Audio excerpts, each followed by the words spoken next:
Welcome to the Ecom Breakthrough Podcast. Are you ready to unlock the full potential and growth in your business? You've already crossed 7 figures in sales, but the challenge is knowing how to take your business to the next level.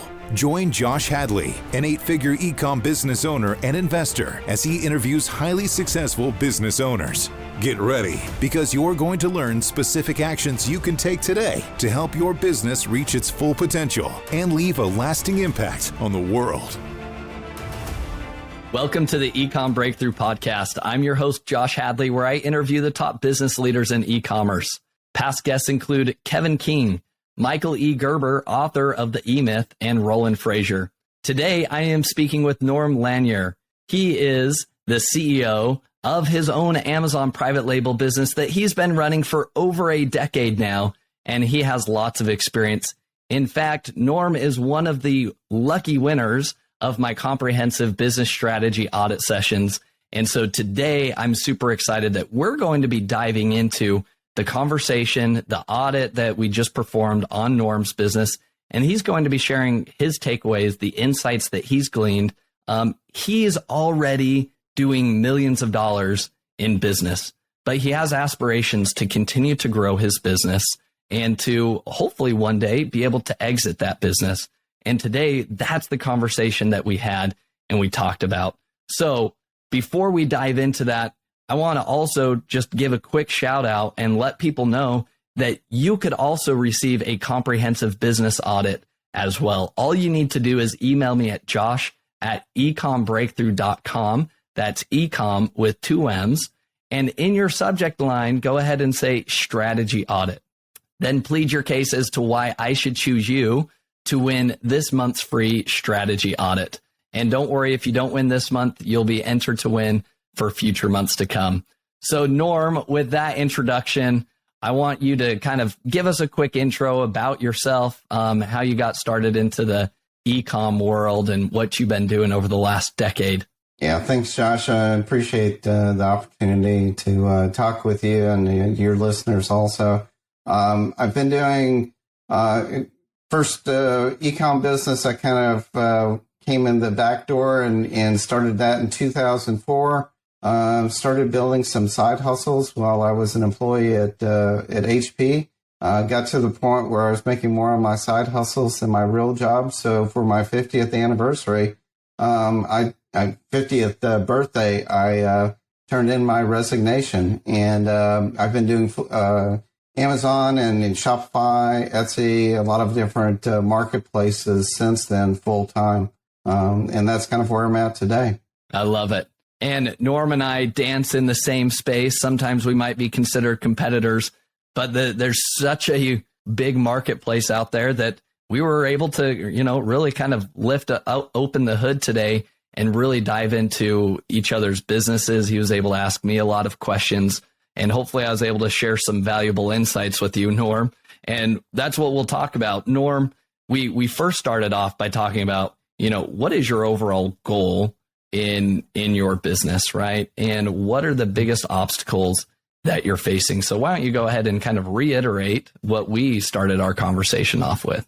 Yeah. So, just taking a look, I think I'm fall into the same category as most people selling in the e-commerce space right now, dealing with more competition. Things are constantly moving. The economy is down to a degree. So I think in our space, we're seeing, some pullback on spend over the last couple of years.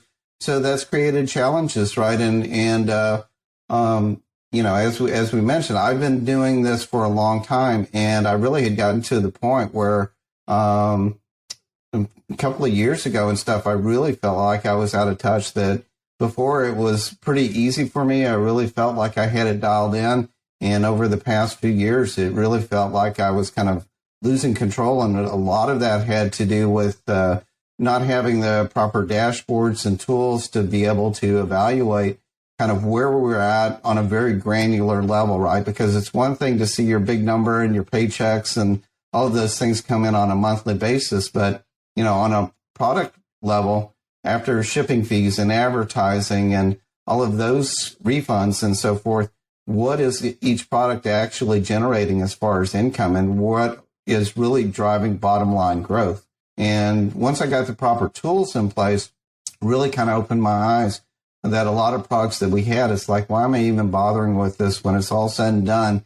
I'm not making any money. It's certainly not worth the effort on this. So we've really have gone in and cleaned up our catalog and eliminated a lot of stuff, a lot of excess inventory. And then we've been working on trying to get inventory under control where we're not running out of inventory, right? So we're constantly playing that game also. Yeah. So Norm, what was your intention of signing up for this strategy audit? What was your hopes that you would walk away from this meeting with? Yeah, so I don't think it hurts to ever have another set of eyes from someone that is, in the same marketplace and understands your business, right? Because it's one thing to talk to a CPA or a bookkeeper or someone about your business and stuff, but they only understand it from the numbers side of things, right? And so they really don't understand what levers you have at your disposal that you can pull. And so in the conversation going back and forth between us over the last couple of hours, we really dug into the business and broke things down. And I really took away some key points to start focusing on, just talking about advertising. I'm not spending enough on advertising. That was something that came out of this meeting.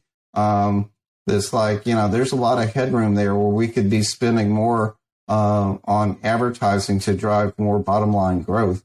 And that's probably the biggest lever that came out of the conversation. But I haven't gotten that insight from anybody else, and I'm certainly not going to get it from a bookkeeper or a CPA. So this has been really super valuable of digging into the business and going under the hood from someone that lives in the same world that I do and understands the language and the things that really can make it an impact on the business. Yeah. And I think that's a great summary, Norm. One thing that you had mentioned at the beginning of the call, if we could wave a magic wand, what would you like to see improved, right, in your business? Well, that would be the profitability, sure. Right? You had mentioned that, you had seen over the last couple of years since COVID, you had seen some pullback in consumer spending. You've been struggling with that profit margin and being able to grow it and maintain it and identifying like what are the levers that actually impact that bottom line. Now, with you have over 7,000 different SKUs, so you've got a lot to handle, right? This isn't just like, so I've got 5 SKUs. Here's where we're at. Like there's a lot that you could dig into. One of the things that we talked about is that taxonomy of value, and we talked about focusing on the levers that can provide the outsized returns compared to everything else. I want you to kind of reiterate, maybe to our audience, what that means, what your takeaways were as it relates to the levers that you have to pull in your business. And, do we spend time on all 7,000, or how do we determine where we're going to spend our time? Because we have a limited amount of time. My team has a limited amount of time. What do I do in order to actually impact the business? Yeah, one of the big things also was, and this was a great insight, because my business has always been, I've never gone after huge products that had a huge amount of competition. It was always the, as we referred to them as the bunt hit to get to first base sort of thing, right? And you don't have to make a huge amount of money on each product when you've got 7,000 SKUs, right?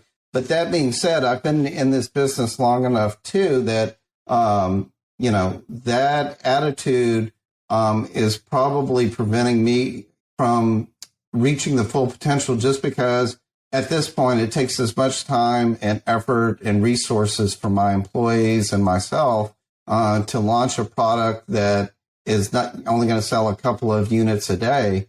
And instead, where I should be focusing is really drilling down and putting more effort into looking at each product or each product idea and which ones could be that, double, triple home run sort of product. Because again, each one of these products that we add adds another layer to the business of complication. And so at this point in time, it's probably, I need to shift my mentality from easy base hits to things that are really going to move the needle much more than what I've been focusing on. Yeah, Norm, you summarized that perfectly. I think that's a big mindset shift that a lot of entrepreneurs need to have in order to shift and go from 7 figures to 8 figures and beyond. Because, the saying is what got you here is not going to get you there, right? And with our business, it's been that way. We started our business by finding very niche opportunities where it was only maybe 2 or 3 sales a day, right? Lots of bunt hits. We're flying under the radar. There's no black hat competition. There's not a whole lot of competition in general, right? Now, fast forward, that originally built a $5 million business that was like, all right, hey, look at this. But then when we wanted to say, hey, how do we go from 7 to 8 figures? We then had to identify, hey, look how many product opportunities are ahead of us. We can't do all of them. We have a fixed amount of time and resources. So why don't we start focusing on the ones that actually can provide an outsized return? What if we could find products that are doing 20 to 50 to 100 sales a day? What could that do? Because it's the same amount of time to do keyword research. It's the same amount of time to do the product copy, the same amount of time to do PPC management for something big as it is, relatively speaking, for something that's small. And then you also talked about here, Norm, is the complexity with your supply chain. So why don't you tell our audience why that is more complicated in your aspect? Because you're running a warehouse, you're running a manufacturing plant all at the same time. So talk to me why, that adds complication to your business. Well, since we are manufacturing everything, if we're doing really small quantities, obviously we're in the printing business, and so we're printing on various materials. But it comes down to how, it's quicker to print 100 of something of one thing than 2 things of 50 different items at once, right? As far as shipping in and creating labels and packaging and all of that, because we do all of that internally. And that makes us kind of unique from a lot of, Amazon and Ecomm sellers, and that we are a manufacturer. So being able to concentrate on a few items that we can crank out a huge quantity for, it's obviously more efficient. And it gives us the potential also to drive costs down and buying in bigger volumes and things like that also. Yeah. I mean, that's a great takeaway. And what I think our listeners and every business owner just needs to take away in general is sometimes when your back's up against the wall and you want to figure out maybe your business has become a little more complicated than it needs to be, a really good thing that you could do is just take a step back and identify what's the 20 and 80% rule in my business. Which SKUs or which type of products are actually, in the 20% that are driving 80% of my revenue, right? Because you could probably remove those 80% of your SKUs that are only generating 20% of your revenue, and you probably wouldn't notice a big difference. In fact, it would probably free up your team's time, frees up your time and mental, capacity of added stress to feel more free and nimble as a business. And you see it as a learning step. You don't see it as a failure of like, oh, now I've got to kill all these SKUs. It's like, yeah, you are, but you're doing that in order to free yourself up, because now you've basically done all these bunts. You've been able to test out the waters. That's the beauty of having 7,000 SKUs. You've tested out the waters so many times, Norm, that you can take a step back and you can easily identify, this is where I win and this is where I repeatedly win. So I'm going to continue to double down in these areas, and it will make your business more simple, which is honestly more appealing to somebody that's going to acquire you, right? But then number 2, as a business owner, imagine the freedom and the lack of stress that you're able to experience when you just get really good at doing something instead of being a jack of all trades, master of none, so to speak. Right. Yeah. Norm, I know I'm preaching to the choir here for yourself because you've been around the block for a long time. You've been in e-commerce. You've been on Amazon even longer than I have. I would love for you, Norm, to maybe share your insights with the audience, other 7-figure sellers that want to get to 8 figures and beyond.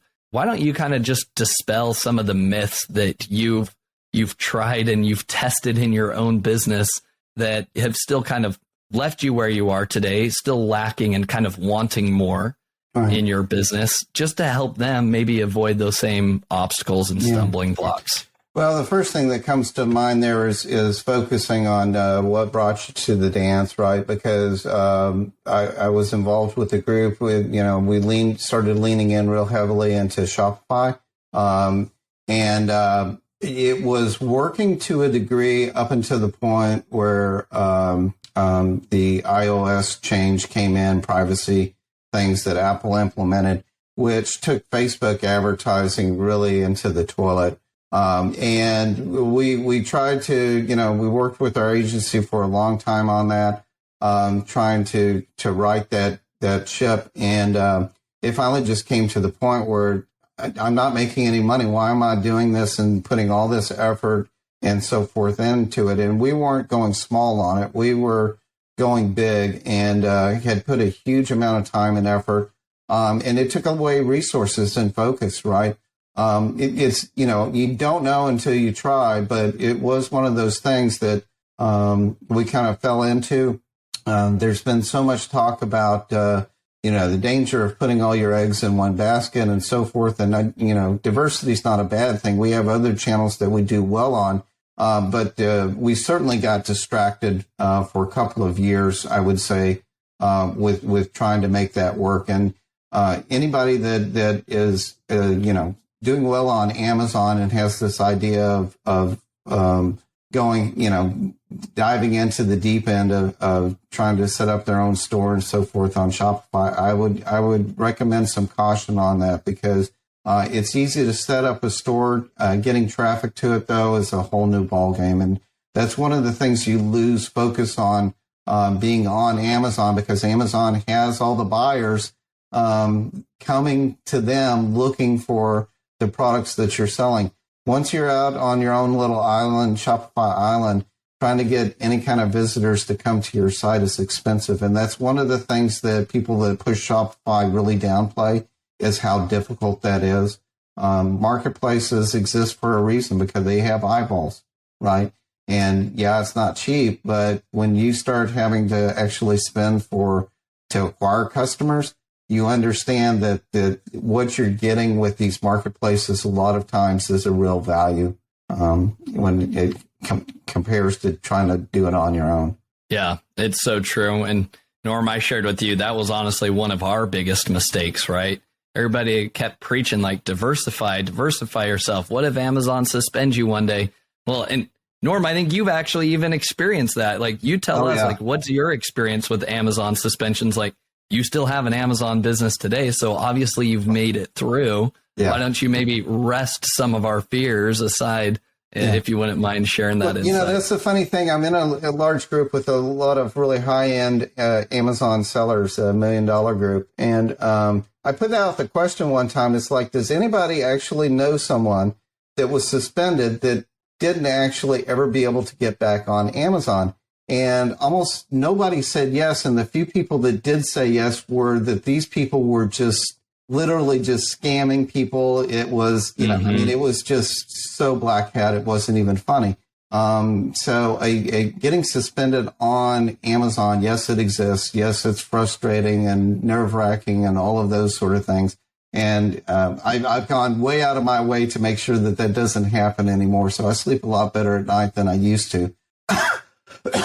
But it's not a reason to abandon Amazon or really take your focus off of it, in my opinion. I just don't see that there is a good alternative to Amazon where you should be putting more attention. I mean, there are marketplaces. We sell on Etsy and we do well there. We're on Walmart, almost non-existent. We're on eBay, almost non-existent. So you have to pick and choose where to put your focus. And we don't put any focus on Walmart. It's there. We have products there and they sell and we ship them out, but we don't put any effort into trying to drive additional sales there, just because our time is so much better spent focusing on Amazon, optimizing, right? So that's been like the last year. It's like that's what we've been digging into deep, is just optimizing everything. Our listings, our keywords, our back-end operations, where we're spending our money, all of those sort of things, because the competition is not going to become less. Let's hope the economy becomes a little bit better down the road, and so sales go up in that area. But realistically, things aren't going to get any easier going forward. So the only way to survive any kind of long-term business is just get really good and efficient at what you're doing and figuring out where to spend your time to move the lever as much as possible in your favor. Yep. I love that, Norm. And I think you kind of summarized everything really well there. And that's what I love to do at the end of each of the regular episodes. But I'll do that even for this episode. What are kind of the 3 takeaways and action items that you are going to be doing in your business based on this audit that we've done? Number 1, I think we've shared a lot of insight into identifying the levers that actually make an impact in your business. And so for our listeners, what do I mean when we talk about levers? Imagine all the things that you could focus on in your business, right? You could focus on driving external traffic. You could create a blog. You could invest time into, social media content. You could invest time into Shopify. The list goes on and on and on. So how do you identify, where do I spend my time? We talked about this, Norm, in your annual planning. You kind of need to do your own analysis and create your own hypothesis, right? Going back to science, back in elementary school, create a hypothesis, right? If I do X, Y, Z, I believe it could provide me with this return. And then if you go down all of those action items or ideas, at least that will start to help you prioritize what is going to make a bigger impact in your business. Whether that hypothesis comes to fruition or not, go in with an educated guess. So that's action item number 1. Action item number 2 is overall simplifying your business by focusing on the 20% of those products that are generating 80% of your sales. And Norm had talked about all the effort that he's done getting to this point, which is great, and understanding his numbers better, understanding which products are moving the needle. We had a brief conversation where you even said, maybe I don't need this other, product side of my business because the margins are low. And actually, most of my overhead and employee cost is associated with those products. Imagine if those aren't included in my top 20% of products that are generating 80% of the revenue. Imagine what that could do to simplify the business, right? So for our listeners, apply that to your own business. What's the 20-80 rule in your own business? And last but not least, we talked about the opportunity for PPC spend in Norm's account specifically. He's got a relatively low tacos percentage in the single digits right now. And if he were to, I didn't just tell him, hey, just go spend money just to spend money, but to spend money focusing on those 20% products, right, that are producing the 80% of revenue. And before you dive into that PPC, I said one key thing that's kind of a prerequisite, Norm. Before you just start spending money on PPC or doubling down on it, what do you have to do first and get really good at? You got to figure out exactly what the keywords are that are going to move the needle. Yeah. And I've got a whole strategy that I'm sharing with Norm that walks through how do you categorize all the keywords. We're talking about thousands of keywords into 4 different buckets and categories of keywords: shop, semi-shop, browse specific, and the specific advertising strategies you should have for each of those keywords. That's where he's going to be able to provide an outsized return on his business with a minimal amount of investment of his time. So there's kind of our summary, Norm. Is there anything else that you want to share with the audience about how this audit went? Was it worth your time to wrap things up here? Yeah, it was definitely worth my time. I appreciate everything that you digging into my business as we talked about earlier. I think it's really good to have another set of eyes look at your business, right? Because you see it one way. It's good to see someone that has the same knowledge base to be able to come in and say, here's where some opportunities are to either add to or eliminate, from your business. So having someone that can do that, that's knowledgeable, because as I mentioned, having a CPA or bookkeeper look at your numbers is really going to provide very little insight on how to change the business to improve it. And you have just been incredibly generous in the information that you've provided. And so I certainly appreciate your time in helping me to gain better insight into my own business. Well, Norm, I'm excited and honored to have this privilege to have worked with you over the last few hours. And I look forward to maybe we do another podcast episode a year after, right? That's like, all right, what's happened in your business? And then hopefully to see the progress that you've been able to make there. So hopefully there will be a part 2 coming down the road. But Norm, thank you so much for your time. And for our listeners, those of you who are interested in having a similar experience like Norm has had, where you've got a third party's, set of eyes that want to come and provide you with insight of things that are going well and seem to be going well in your business, and maybe some areas of weakness, from another seller that's hopefully been there and done that. My job, and the whole reason why I like doing these, is to hopefully help other sellers like Norm be able to navigate around many of those obstacles and stumbling blocks that I ran into, help him leapfrog over those and to crush his business and to continue to expand into that 8-figure range. So Norm, thanks again for your time. Yeah, I appreciate your time. Thanks a lot, Josh. Thank you for listening. Visit EcomBreakthrough.com for more information. If you've enjoyed today's episode, the best way you can show your appreciation is by clicking the subscribe button and quickly leaving a review. See you again next time.